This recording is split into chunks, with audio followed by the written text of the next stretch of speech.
Pangulong Bongbong Marcos nagpakalat ng fake news sa India. At ito, Auntie Claire at Cheese Escudero nagkakainitan.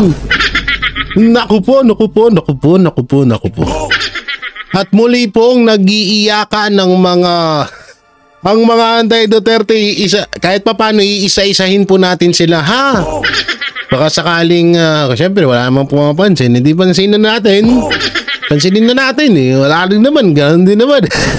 Pero asahan nyo na lap trip tong ipapanood ko sa inyong video ngayon.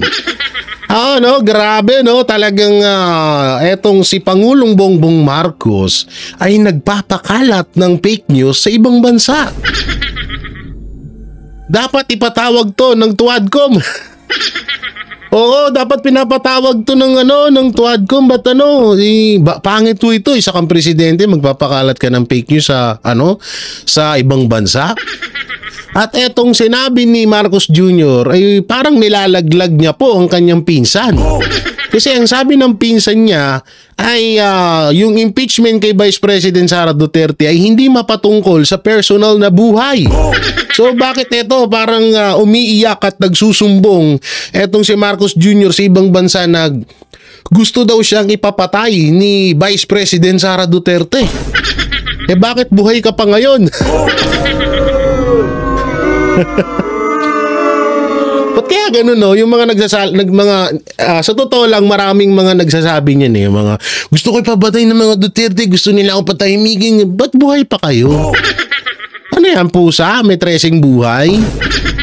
Anak ng temang naman kayo.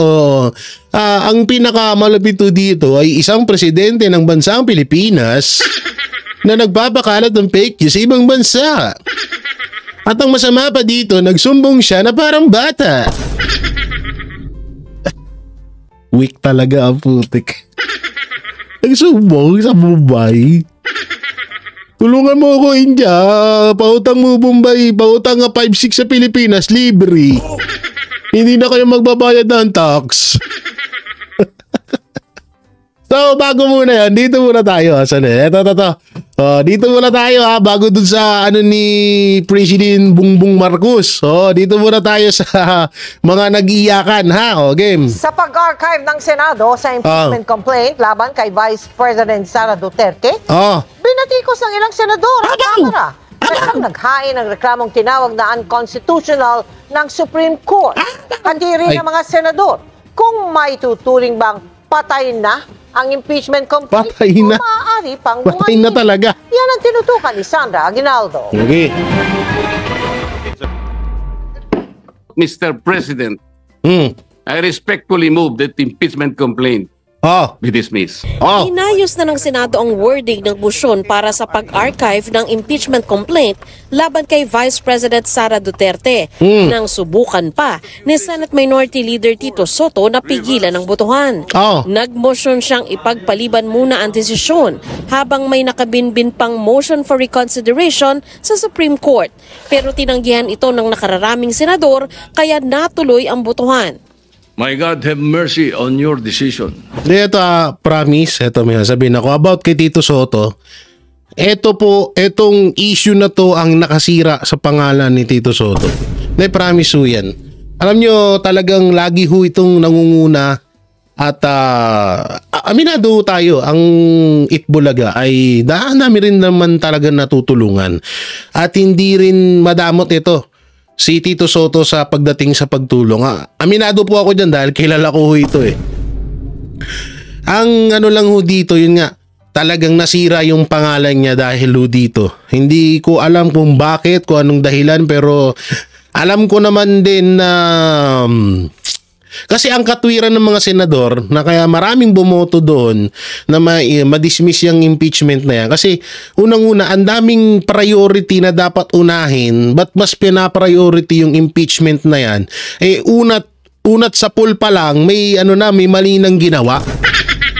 So ngayon, nakakapanghinayang lang na si Tito Soto ay nasira dahil dito sa isyung to. I move to transfer the articles of impeachment to the archives. I so move, Mr. President. Ang resulta, 19-4 pabor sa pag-archive ng impeachment complaint. Kabilang sa pumabor sina Senate President Jesus Cordero, mga Duterte allies na sina Senadora Amy Marcos, Duterte allies Senador Bato talaga. de la Rosa, Bongo at Robin Padilla, pati ang miyembro ng minorya na si Senador Mig Zubiri. Let history, Mr. President, record that in this moment, we chose the Constitution. We chose the rule of law by defending the integrity of the Supreme Court and maintaining the system of checks and balances under our Republican system of government. To the House of Representatives, I say, do not allow yourselves to be used for the blind hatred and ambition of a few who did things haphazardly, gravely abused their discretion, and violated due process rights under the Constitution. The Senate is not your playground. Kesa inaatupag ninyong palitan ang pinili ng taong bayan, binoto at minahal. Tuno naman siya. Di nyo nalang palitan ang tao, kayo naman lang ang pumili. Ayaw paawat ng iba sa kaka-flex. Ano kaya kung yung speaker nyo na lang Ewan ko sa'yo. Para kang si Risa Ontiveros din eh. ang paltan nyo? Naging tagabantay na lamang sila ng humihiyaw na dambuhalang sanggol. Uy, sino yan? Sino yan? Sino yan? Si Martin Romualdez. Tangina, bonjing ka pala eh. Bonjing ka pala, tambe eh. Ginawa ng bonjing na Uy, bonjing nga. ang impeachment. Buboto man pabor sa Si Raulo ka, Senator Raimi. Pag nagalit sa yung pinsan mo ha. pag-archive ng impeachment complaint, may hamon si Senador Erwin Tulfo sa bise. Ang boto kong ito ay hindi para iabsuelto si VP Sara Duterte. Kung tunay po na walang kasalanan si VP Duterte, dapat siya mismo ang manguna sa pagbubukas ng lahat ng dokumento, paggamit ng budget at mga hakbangin niya bilang pangalawang pangulo at kalihim ng DepEd. Walang dahilan para umiwas kung malinis po ang konsensya. Ba't umiiwas ba si Vice President Sara Duterte, Erwin Tulfo? Okay na sana bumoto ka kung muda ka pa eh. Alam naman namin na kayo ang mga maaaring lumaban sa darating na 2028 election. Alam namin yun. Kayong magkakapatid. Di sa totoo lang talaga, nangihinayang ako kay Sir Ben Tulfo. Kung eto lang sana, itong pagkapanalo nito, nalipat kay Sir Ben Tulfo, ang ganda sana eh. Ay, wala namang pag-iwas si Vice President Sara Duterte. Inilahad niya lang, ba't hindi ka ba updated? Kita na, nasa sa inyo na yung ano dyan na ano pa bang dokumento pinagsasabi mo, Erwin? Ay, nako. Ang apat naman na hindi pumabor sa motion, sina Senate Minority Ayan na, tandaan nyo to ha. Iyang apat na yan. Leader Tito Soto at kasamahan sa minorya na si Senadora Riza Ontiveros, pati ang mga miyembro ng mayorya na sina Senador Kiko Pangilinan at Bam Aquino. Anything that will make it easier for a public officer to evade accountability should be opposed. Ma-dismiss man natin ngayon o ma-archive ang articles of impeachment, mas mahirap i-dismiss o i-archive ang daing ng mga tao sa pananalig at katarungan. Ay hindi na Napagyan natin. Sana all hindi natuloy. Sana all hindi dinismiss ng Senado ang impeachment. Sana all. Ako na lang ang Vice President. Sana all natalo ko si BP Sara. Pagyan natin, baka magsana all ulit eh. nangangahulugan Oh. na hindi natin nirerespeto ang pasya o kapangyarihan ng Korte Suprema. Oh. Lalo-lalo na't hindi pa ito pinal. Hintayin lang. Anong hindi pinal? Anong pagsasabi mong hindi pinal? Laki na ng mata mo, oh. Anong hindi nirespeto? Kayo ang hindi rumirespeto sa Senado, sa Korte Suprema. Binaliwala nyo nga yung decision eh. Tanga ka ba? Ang final decision. Oh. Kaya, kataka-taka Oh. kung bakit kailangan Oh. Magkaroon Kailangan talaga may acting. ng archiving. Nag-abstain naman si Senador Panfilo Lacson dahil gusto raw niyang hintayin ang final ruling ng Supreme Court. In-archive ng Senado ang reklamo alinsunod sa ruling ng Korte Suprema na null and void ang impeachment complaint sa simula pa lamang dahil labag ito sa one-year bar rule at may mga hindi nasunod ang Kamara sa proseso. Ano nga bang ibig sabihin kapag sinabing na-archive ang articles of impeachment? Ayon sa ilang senador, para itong itinabi na pwedeng ilabas o buhayin muli. Pero para sa ilan, mistulang patay na ang impeachment. I know for a fact, once it is archived, it is dead. Yes, it's dead, but it's not really buried. But yes, it's dead. In effect, because it's in the archive. But sabi nga, magantay na lang kasi sila ng 6 months. Ni Justice Ascuna, pwede naman hugutin pa ulit. Kung yun naman pala eh. Suprema. Pag in-archive, kahit ito na naman. Baka naka-script ka pa ha?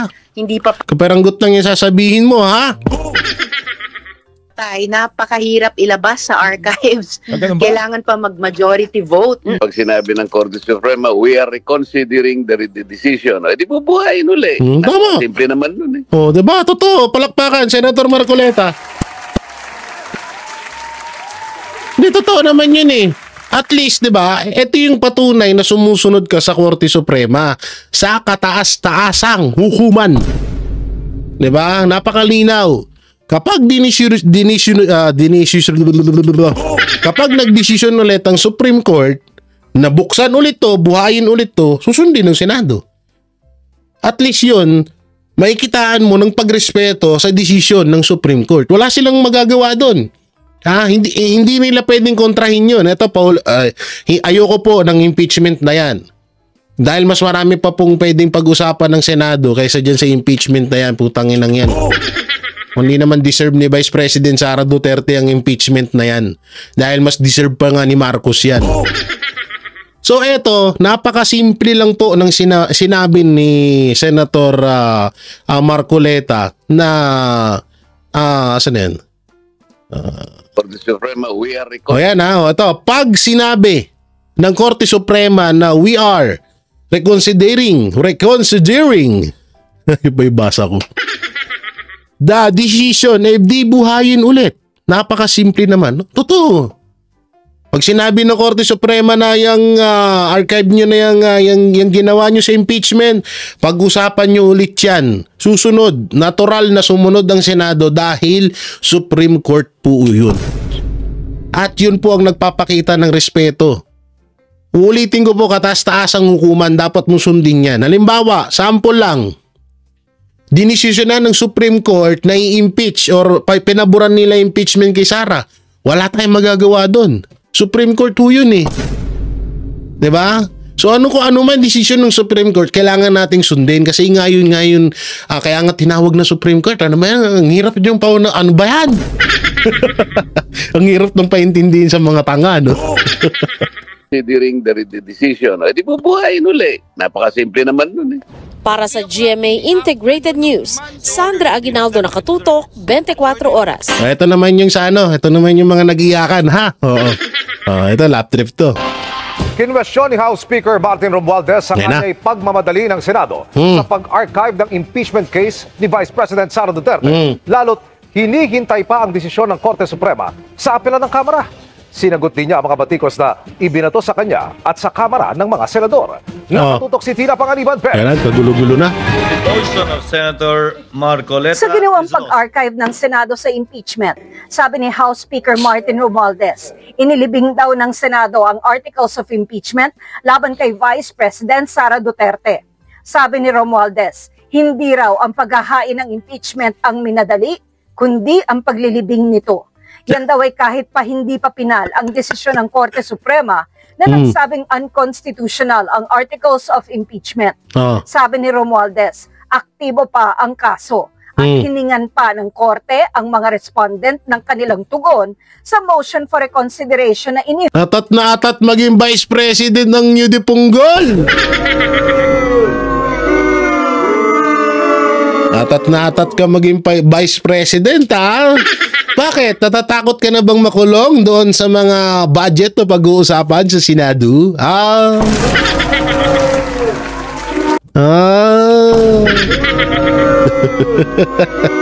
Atat na atat, ha?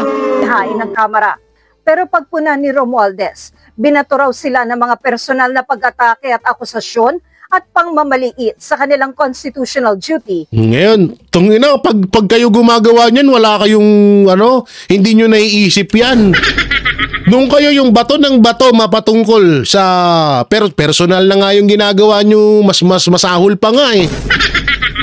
Mas masahol pa nga ginagawa nyo sa Senado, hindi nyo naisip yan. Tapos na pinahagingan lamang kayo, iyaking kayo. Gilin nyo ko. Para palabasin paglalaro lang ito sa kapangyarihan. Hindi lang daw ito unfair, kundi mapanganib din. Dahil pinahihina nito ang tiwala ng publiko sa checks and balances. Putay na, nadamay na naman kami. Nadamay na naman ang publiko. Taong bayan, publiko. Ay, naku po. Sa isang demokrasya. No. Sabi kasi ng ilang senador, pamumulitika at pagkontra lang kay Duterte ang impeachment. Totoo. Itong pinalagan din ng isang congressman. Ito na yung dalawang kumag. Ito na. Ito, maganda to. The family name is just accidental. Wow. Alam po natin yan at kailangan po as public officers, we need to make ourselves accountable. Wow. Kung pinayagan lamang po kami. Kung pinayagan lang sana ikaw na pag-usapan yung 19 million na kinurap mo dun sa Maynila. ng Senado na ilatag yung mga ebidensya sa impeachment trial at wala po kaming napatunayan, siguro po pwede po nating masabi na ito'y pamumulitika lamang. Ito na.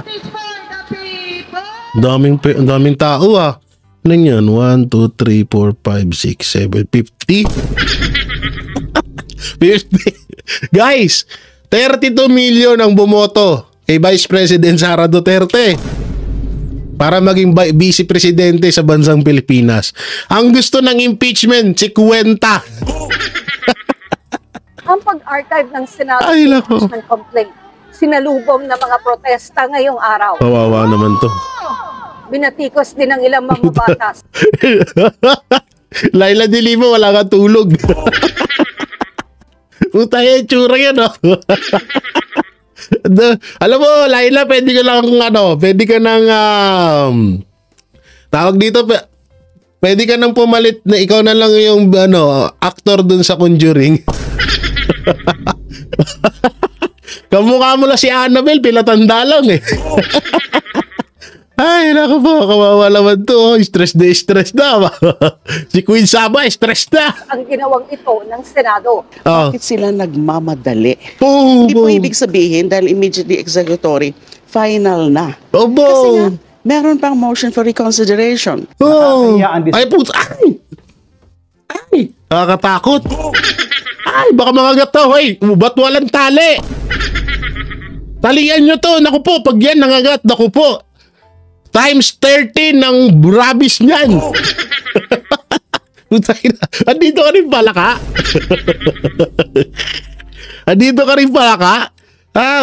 Baka makagat ka, ha? Oo, baka lumabas ka sa screen. Huwag ka lalabas niya, puta, sapakin kita. Ba't gano'n? Wait lang. Ba't kaya gano'n, no? Lahat ng mga anti-Duterte, may hindi naman po ako masyadong gwapo. May angking kagwapuhan lang.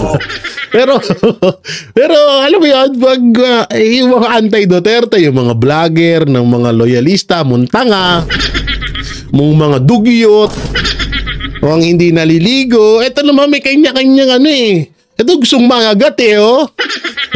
Pakinggan natin, yung aw-aw niya. Desisyon ng Senado, they chose to surrender their independence and willfully abandon their nagbabasa pang hayop. Constitutional mandate.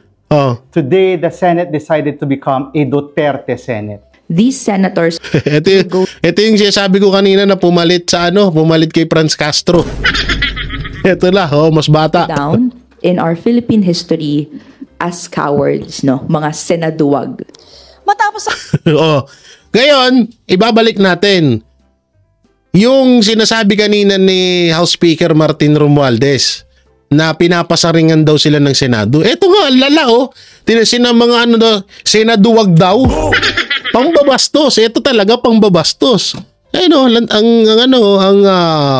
putay. Ba't doon ko na-stop? Putay lang. Nakanganga ka talaga dun ha. Sana yan?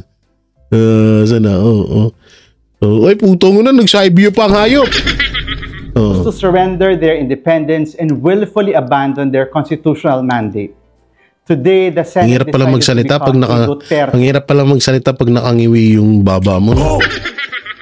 Senate. These senators will go down. Ito, pakinggan nyo ha. Tingnan yung pangbabastos nito sa congressman pa lang yan. What if pa kapag naging senador yan? Naku po.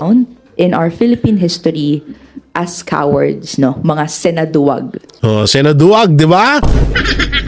Kapag kayo binalikan ng Senado, aping-api kayo. Pero kayo, okay lang. Fuck you. Matapos ang aksyon ng Senado sa impeachment, handa na ba ang Kamara na mag-move on at hintayin na lang ang February 2026 para maghain ulit ang impeachment complaint laban sa bise? Antayin po muna natin ang resulta ng MR. Antayin daw, antayin mo natin ang resulta ng MR. Puta na, wala ka ng boses at tsuwa, kakaaw-aw mo. Para sa amin, hindi pa po tapos yung laban. Hindi po tapos ang laban. Bagay, may pag-uusapan sa Senate na 19 million mo. Don't worry. Para sa GMA Integrated News, Tina Panganiban Perez, nakatutok, 24 oras. Ito naman yung ng kabila ng Office of the Vice President. Kaya handa raw sila sa anumang kahinatnan nito. Nakatutok si Marisol Abduraman. With 19 affirmative votes, 4 negative votes, 1 abstention, in the matter of the impeachment trial of Vice President Sara Zimmerman Duterte to the archives, the same is hereby approved. Hindi raw inaasahan ng kampo ni Vice President Sara Duterte ang desisyon ng Senado na i-archive o isang tabi muna ang articles of impeachment laban sa bise. Pinuri ang mga pahayag ng mga senador sa sesyon kahapon. Pero kahit naka-archive na, sinabi ng tagapagsalita ng defense team ng bise na hindi pa rin daw masasabing patay na ang impeachment. I think it's too early to say kasi nga may MR pa and we don't want to preempt the decision of the Supreme Court on the motion for reconsideration. Ano man daw ang kahinatnan ng articles of impeachment, handa raw ang defense team ng bise. I'm really not so familiar doon sa mismong rules ng Senate. Pero narinig nga natin kanina yan na posible namang mabuhay. Sa atin naman, we're ready for any eventuality. Idineklara ng Supreme Court na unconstitutional ang inihayang impeachment complaint. Ngayon, nakatutok daw ang kampo ng bise sa paghahanda ng komento na hinihingi ng Korte Suprema para sa motion for reconsideration na inihain ng Kamara. Para sa GMA Yan ang linaw-linaw niyan. Oo. Baka magtaulan na naman kayo. Asa na to? Asa na yun? Ito, dito ba tayo? Dito tayo kay Cheese. Asa na yung kay Cheese? Ito. Oo, magandang laban to. Oo, Boy Kilay versus Gerbunganga. Yan Yusek Castro binatikos ang Senado. Yan panoorin natin. Matapang ang banat ng Malacanang laban sa Senado matapos nitong i-archive ang impeachment ni VP Sara. Ang detalye sa agenda report ni Ivy Reyes. Most zealous in protecting the principle of legal Sa equality. sesyon kahapon, mainit ang pahayag ni SP Cheese Escudero. Tanong niya, talaga bang accountability ang nais ng mga pabor sa impeachment o anti-Duterte lang talaga sila? Ang sagot ni Yusek Castro, okay, basang-basa mo naman si SP Cheese. Since day one din, basang-basa. Wait lang, linawin natin. Eto ba kasi Yusek ka eh. Lahat ng sasabihin mo, yan ang opinion ng palasyo, tama? So ano ba to? Vlog ba to? Sarili mong opinion? Baka sasabihin mo na naman, wag natin pag-usapan yun kasi sarili kong opinion yun eh. So liwanagin natin para mas maganda. Play. Ano ba? Bilang isa ring abogado, ito ang pananaw ni Palace Press Officer Claire Castro sa okay. Sariling vlog niya, okay. archive ng Senate sa impeachment articles laban kay Vice President Sara Duterte. Tingin feeling ko lang, itong mga senador na to, feeling ko lang to ha, gusto talaga nilang i-dismiss, pero nagtatago. No, feeling mo lang pala yan eh. Ibig sabihin, walang katotohanan yung pinagkukuda mo dyan. Ang pahaba ng ng oras sa vlog para may ads. Ay, ganyan na ganyan din kami. Huwag kang mag-alala. Ngayon sila sa decision ng Supreme Court. Puta na, laki-laki ng sinasahod mo sa gobyerno. Yung wifi mo, teka. Ang Senado sa judgment ng mga tao na sila ang pumatay sa impeachment. Kasi ang tinuturo nila Supreme Court. Sa kanyang vlog, sinabi ni Castro na tila nagtatago sa likod ng Korte Suprema ang senator judges. Dahil kung tutuusin, hindi lang pag-archive ang recourse bunsod ng immediate and executory ruling ng SC. Nagtatago daw sa likod ng Korte Suprema ang mga senador. Attorney ka ba? Alam mo yung pinagsasabi mo? Eto lang sa totoo lang, anong big deal kung ang Senado magtago sa likod ng Korte Suprema? Mas mataas sa kanila yun. Natural na sundin nila yun. Kung ikaw na attorney na hindi ka sumusunod sa desisyon ng Supreme Court, tanga ka. Bobo. Putay na ilang taong ka nag-aral sa pagiging attorney, no? Dahil sa pagiging music mo, binaboy mo ang larangan ng mga abogado. Tanga! Okay, balik naman natin. Ikaw, saan ka ba nagtatago? Sa likod ni Marcos Jr. You can also show respect by not making any action, saying na let's wait for the final decision of the Supreme Court. And then kapag naging final na ito at sinabi talaga no jurisdiction, then you cannot do anything but to abide by the law. Putang na, ilang beses na nga sinampal sa inyo eh. Hanga ka ba? Nanonood ka ba? Bago ka sana magsalita, nag-research ka. Buplak. To abide by the proceedings. Or decision of the Supreme Court. Yun lang. Ba't kailangan i-archive?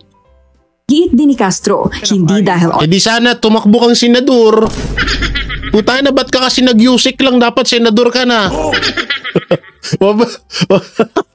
May mas alam ka pa sa korte. May mas alam ka pa sa decision ng mga senador. Dapat nag-senador ka na. Archive na ay patay na ang impeachment. Isinantabi lang daw ito. Yun nga lang, hawak pa rin ng mayorya ang desisyon kung bubuhayin pa ito. At dahil may mga senator judge gaya ng presidential sister na si Amy Marcos at Bato de la Rosa na obvious naman daw nakakampi ng bise, hindi masasabi kung ano ang tsansang muling gumulong ang bola. At ang buong impeachment case na ito, problema at gastos pa na matagal na raw sanang natapos kung nagsalita lang si VP Sara. Hayaan natin sila dyan. Si Senado, cargo nila yan. Lasing ka ba? Na dapat managot. Tanong lang, lasing ka? Lasing ka, Auntie Claire? Auntie Claire, nagbablog ng lasing. Hayaan natin ang Senado. Pero kumuda ka na. Ay, boplak. Kumuda ka na eh. Tapos ngayon, hayaan ng Senado. Managot. Diba? Ironic daw na bukod sa iisang tao ang pinagkakaguluhan ng buong bansa, walang alam ang mga opisina nito kung ano ang nangyari at saan napunta ang 125 million pesos worth of confidential funds. Putang ina, yun na naman yung 125 million pesos. Ayop kayo, yung 150 million nga na binasura lang ng COMELEC dahil mali yung kanilang naimpintra sa mga balota. Hindi nyo sinisilip yung 25 million pa kaya? Yung confidential fund ng Pangulo, yung confidential fund ng magkapatid na Remulla na nagkakahalaga ng 500 million, ba't hindi nyo sinisilip? Yung confidential fund ng mga siraulong congressman dyan, ba't hindi nyo sinisilip? Kasi nga gusto nyo lang talagang pabagsakin si Vice President Sara Duterte para wala kayong kalaban sa darating na 2028. Yun lang yun. Banat pa ni Banat pa daw ni Castro. Ibang klaseng leader talaga si VP Sara. Dahil kahit mag-report tungkol sa trabaho, hindi raw nito magawa. Hindi na nga raw nakakatulong ang bise. Putang ina, ano alam mo? Bakit? Kabilang ka pa? Kabilang ka ba sa staff ng Office of the Vice President? O di ba Yusek ka ng palasyo? Anong pakialam mo dun? Tigapagsalita ka ng palasyo. Wala kang pakialam kung mag-report o hindi si VP Sara Duterte sa Office of the Vice President. Tanga. Boplak ka ba? Ang trabaho mo man lang, bagay, vlog nga niya pala yun. Tsaka ito, anong alam mo? Hindi sana nanghingi ka ng katibayan. Halimbawa, mag-request ka, duda ako na hindi nagre-report ang Vice Presidente dyan sa Office of the Vice President. Di siya nagtatrabaho, pahingi ako ng kopya. Di sana may pinakita ka, hindi pwede, puro ka kuda. Boplak, kaya ka laging kaya ka laging tawag dito, kaya ka laging nababara eh. O ito, pakinggan mo tong sinabi ni Atty. Sal Panelo bago tayo mapunta dun sa sinabi ni Bongbong Marcos na ipapapatay daw siya ni Duterte. Ito, panoorin natin. August 6 nakatakda na ito ang Senado ay magpupulong to decide on magkakaroon ba ng matutuloy ba ang paglilitis kay Vice President Sara Duterte o hindi. May apila sa Senado ang Kamara at ilang pong mga partido na wag nyo naman agad-agad na ibasura itong fourth impeachment complaint kahit pa nagdesisyon ng Korte Suprema na ito ay labag sa konstitusyon at void. Hindi nagkaroon ng jurisdiction ng Senado. So kayo, with the pending motions for reconsideration before the Supreme Court to reconsider yung kanilang ruling at yung ngayong araw nga na magaganap at magdidesisyon ng Senado, whether or not tatalima sila sa Supreme Court ruling o hindi, ano ang saloobin mo, Atty. Sal? Muna, wala namang problema. Number one, immediately executory yung decision ng Korte Suprema. Number two, ang sabi nila, huwag naman po na kayo mag-decision dyan sa Senado. Kahit naman mag-decision, wala, ganun pa rin naman yan eh. Halimbawa, nag-decision sila na hindi ituloy. Hindi tapos na yun.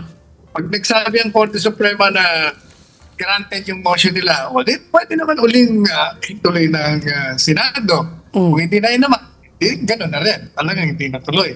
So wala naman actually problema eh. Masyado lang silang, they're making simple things complex. Ang nakikita ko lang, gusto kasi na ituloy ang talagang malabong ituloy yan kasi from the very beginning, talagang mali naman ang prosedimento nila eh. Wala namang problema na may accountability. Sinasabi ng Suprema sa kanila, okay lang yung accountability. But the end does not justify the means. Meron tayong process, sundin nyo na lang kasi. Anyway, hindi matuloy yan. Hindi mag-file kayo next year. Ano problema? Ilang buwan na lang naman no? Hindi, ako naman. September, October, November, December, January, February. Kung if ever, if they decide. 5 months. In 6 months, you can file. 6 months. Pero ako yung tanong ko, Attorney Sal, kasi nga ito, parang sinasabi nila, baka gamitin itong bagong ruling ng Korte Suprema sa mga impeachable officers na yung mga kalyado nila, mag-file ka, para hindi kumbaga, it's parang peke, para ma-shield sila. Because, parang pinalitan, the rules of the game have changed. So, what do you say about that? That's also an argument set by other lawyers that because of this ruling of the Supreme Court, some impeachable officers might use it to have their friends file a complaint supposedly against them so that it protects them because you can only file one impeachment case per year. Alam po ninyo, wala namang pagbabago sa ruling ng Korte Suprema. Hindi totoo yung sinasabi nila. Yung San Francisco ruling ay iba ang set of facts nun. Iba rin yung set of facts ngayon. Pero yung doktrina, hindi naman nababago. Ano ba ang doktrina? Doon sa 2001, sinabi nila kung saan ang initiation. Di ba? Initiation dapat sa Committee on Justice. Yes. Hindi nga nila ginawa yun eh. Kaya nagkaroon ng dismissal. There has been a violation, a flagrant violation, and malisyoso. Sinadya kasi sinala rin ng umamin, kaya daw nila ayaw aksyonan. para hindi mag-trigger yung 1-year ban. O hindi ba? Sinisira mo talaga yung democratic institution. Kaya sabi ng Korte Suprema, maling-mali kayo doon. You violated the Constitution. At sinasabi pa nila, yung sinasabi mo kanina na gagamitin, unang-una, kahit doon sa doktrina ng Francisco ruling, pag siyam, i-dismiss. It will not trigger the ban. Kasi siyam So, kaya nga may Committee on Justice It is the committee that will study whether the complaint filed is insufficient in form or substance. Ang gulo naman nung ang gulo naman nung mic nung nila Soto. It will not trigger the ban. Naglarinig mo 1-year ban. Okay. Isa pa, nakakatawa ng lahat, sinasabi nila na hindi naman yan ang nakalagay sa saligang batas. My goodness. Very clear naman ang saligang batas. The Constitution has prescribed certain periods within which compliance is required. Mandatory. Ngayon, isa pa. Yung pong sinasabi nila na yung due process daw, pwede naman daw sa Senado, mali na naman ho yun kasi during the 2000 Francisco ruling, inadapt po nila yung ruling ng Francisco ito, linaw nito. Kailangan, pati na yung 1/3 na approval ng House of Representatives, kailangan dumaan sa Committee on Justice. Hindi dapat sa Senado. O ayan pakinggan nyo mga bobo. Sa rules ng 19th Congress. So regardless, you're saying, regardless if you have the 1/3 vote, it has to. You cannot skip that, yung Committee on Justice. Yan ang sinasabi mo. Ano sa rules nila, hindi ko sinasabi yun. It's there in their rules. It adopted the ruling in the Francisco Doctrine of 21. Kahit yung mode na by vote of 1/3, akala ko shall immediately be referred to the Senate. Basahin niyo yung House rules nila. Kailangan dumaan sa Committee on Justice. Kasi, paano mo nga naman malalaman kung sufficient in form and substance just kung hindi mo pag-aaralan yan muna. Hindi po ba? Yung sinasabi ng isang justice, alam mo, yung kasi kinukontra niya yung dapat may due process daw. Kaya kailangan ang bigyan mo ng notice si VP Sara. Hindi po yun kasi yung ginawa niyang comparison, when you file a complaint sa DOJ, pag daw pinasa mo yon sa investigator, hindi naman kagad daw na bibigyan mo ng notice. Kailangan bigyan mo ng notice pag naipasa mo na. Ganon din daw po ang ginawa ng House. Pag pinasa mo daw sa Senate, hindi ibig sabihin na kailangan doon na lang sa Senado. Ang kaibahan po, yung investigator is precisely, ang kanyang duty ay to find probable cause. Ang Senado hindi. Lilitisin na. Hindi nila, they will no longer determine whether there is probable cause or not. They will just resolve it. Kaya sinasabi, yung ating Constitution, hindi ba sa Bill of Rights, kailangan meron ka due process. At every stage, the proceeding at every stage. Kaya yung stage, nang pag nag-file ka, dapat talaga alamin ng respondent, ano bang pinapile mo sa akin? Bigyan mo ako ng pagkakataon, pagtanggol ng aking sarili. Tama, kaso ang ginawa kasi nila parang sila lang ata may karapatan na hindi, i-impeach ka lang namin, wag mo ipagtanggol yung sarili mo. Ganun ata gusto ng ganun yung gusto ng hinayupak na na Congress hayop na yan no? Gusto gusto ata sila lang wag nang pakinggan ng Korte Suprema, wag nang kailangan pag gusto nilang impeach agad. So ito po yun ito po yung video na etong si Pangulong Bongbong Marcos ay nagsumbong sa India. Nagsumbong at nagpakalat ng fake news doon. Ito, pakinggan. Hanggang sa kanyang state visit sa India, tinanong si Pangulong Bongbong Marcos ng Indian media tungkol sa impeachment case laban kay Vice President Sara Duterte. Okay. Iginiit niyang maliit lang ang papel niya roon at siya'y isang interesadong tagapagmasidlang. Wow! Live mula roon, nakatutok si Natawa si Mel Chanco ba? Salima? Mel, namaskar dyan sa inyo sa Pilipinas. Alas 4:30 na ng hapon dito sa Bengaluru sa India, kung saan nga pinagpapatuloy ni Pangulong Bongbong Marcos ang kanyang state visit dito sa India. Pero bago umalis ng New Delhi, nagkomento ang Pangulo tungkol nga sa in-archive na impeachment complaint laban kay Vice President Sara Duterte at sa agawan ng teritoryo sa South China Sea. Sa panayam ng Indian program na First Post, tinanong ang Pangulong Bongbong Marcos kung suportado ba niya ang impeachment ni Vice President Sara Duterte. Your relationship with the Vice President, Sara Duterte, I know you've refused to comment on the impeachment process, so let me ask you point blank, do you support the removal? I've not refused to comment on the impeachment process. I've just said, I've made it very clear that the executive, the President, has very little role to play. So we don't, we are of course... Puta na to, wala kami intindihan, puro pagmumug ang alam eh.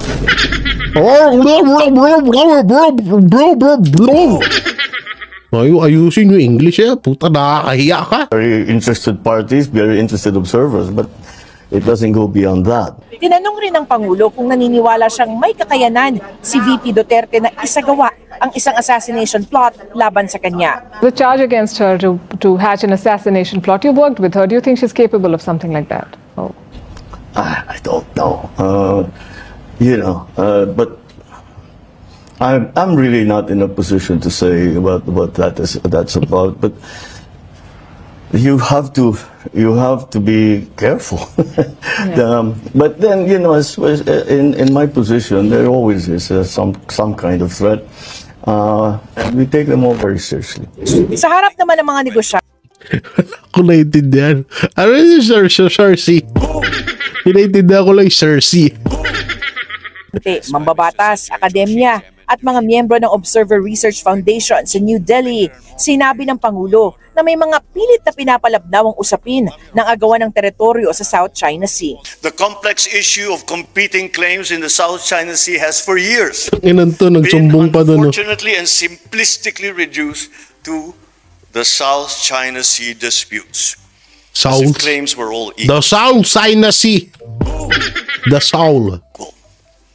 They are not. Walang tinukoy na bansa o personalidad ng Pangulo, pero gumagamit raw ito ng maling impormasyon at nagpapalaganap ng sariling naratibo.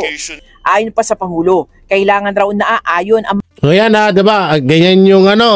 Ganyan yung report ng GMA. Dito tayo sa Dito tayo sa News 5. Eto, pakinggan niyo yung sasabihin niya rito. Pakinggan niyo yung sasabihin ng News 5. Ang layo ng rito. Wait lang, ayusin lang natin to saan na yung itim? Hindi ko masyadong makita. Yan tingnan niyo pakinggan natin dito yung sasabihin ng ay di ko pala nalakihan to. Nakapanayam ng local media sa India si Pangulong Bongbong Marcos sa gitna ng kanyang state visit doon. Kabilang sa mga tinalakay ang plano manong pagpatay sa kanya ni VP Sara. Live mula sa India, nasa frontline ng balitang yan si Mobile Journal Julie Baisa. Julie, nasa na ngayon si Pangulong Bongbong Marcos? Julius, nakarating na sa Bengaluru, India si Pangulong Bongbong Marcos para sa second leg ng kanyang 5 araw na state visit dito. Unang humarap ang Pangulo sa Philippines-India Business Forum at mamaya makikipagpulong din sa business leaders. Pero bago yan, sumagot muna siya sa ilang issue, gaya ng plano umanong pagpapa-assassinate sa kanya. Sineseryoso ni Pangulong Bongbong Marcos ang lahat ng klase ng banta sa kanya. Yan ang naging tugon ng Pangulo nang tanungin ng local media sa India tungkol sa assassination plot umano ni Vice President Sara Duterte laban sa kanya. Patayin mo si BBM, si Lisa Araneta at si Martin Romualdez. No joke. Tanong nila kay Pangulo. Yan utang talagang kinat dun. Doon lang kinat patayin mo si BBM, patayin mo si Lisa. Wala man lang yung wala man lang yun na kapag ako namatay, may nakausap na ako na papatay kay BBM, kay Lisa at kay Martin Romualdez. Puta, ang lupit ng News 5 Marcos, magagawa ba talaga ito ni VP Sara? I don't know. You have to be careful. But then, in my position, there always is some kind of threat. And we take them all very seriously. Ang pagbabanta ni VP Sara sa buhay ni Pangulong Marcos ang isa sa 7 articles of impeachment laban sa bise. Sa parehong panayam, ibinahagi ni Pangulong Marcos na tuloy ang modernisasyon ng hukbong sandatahang lakas ng Pilipinas. Parte niya ng planong pagbili pa ng BrahMos missiles ng Pilipinas mula sa India. Pero paglinaw ng Pangulo, we are simply reacting. May plano pang pagbili doon, pero pagkain dito ng mga kababayan mo, wala kang plano. Ito, presidente to Putin. To the challenges that we are facing, those challenges of those tensions. Huwag mo na kasing islangin, ini-islang mo pa, hindi na nahihirapan na yung reporter sa'yo. In the past years, and so this is just a reaction to that, and we have to do it. It is our duty to defend the country. Napag-usapan din daw ni Pangulong Marcos at Indian Prime Minister Narendra Modi ang China. Pareho raw may kinahaharap na hamon ng India at Pilipinas pagdating sa kani-kanilang boundary sa China. The similarity between our situations is that it is a rejection of any unilateral attempt to change boundaries. No one country can stand up for a principle. There has to be a coalition. Gusto raw ni Pangulong Marcos na bumuo ng koalisyon ng mga bansang may parehong pananaw pagdating sa teritoryo at soberanya. Sa pagpapatuloy ng state visit dito, 18 kasunduan ang nilagdaan ng Pilipinas at mga kumpanya sa India. May kaugnayan niyan sa IT, healthcare, manufacturing at education. Sa kanyang talumpati,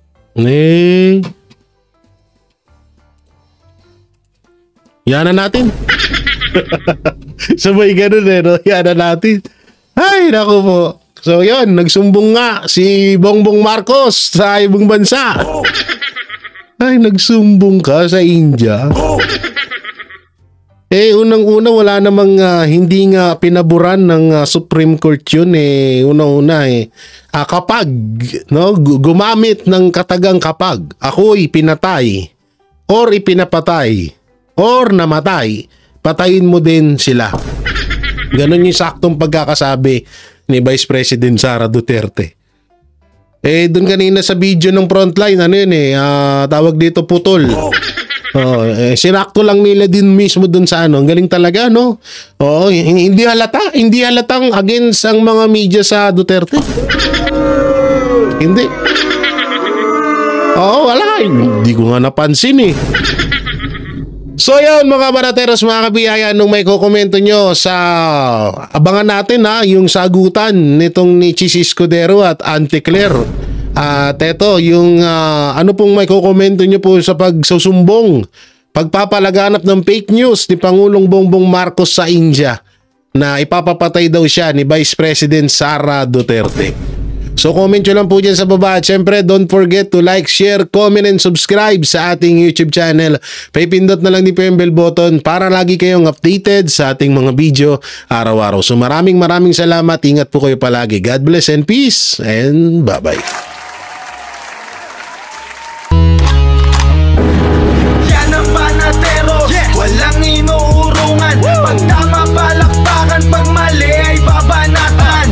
Yan ang Banateros, boses ng ordinaryong Pilipino. Banateros ay walang makakaawan, walang inuurungan. Banateros ay tinutulungan.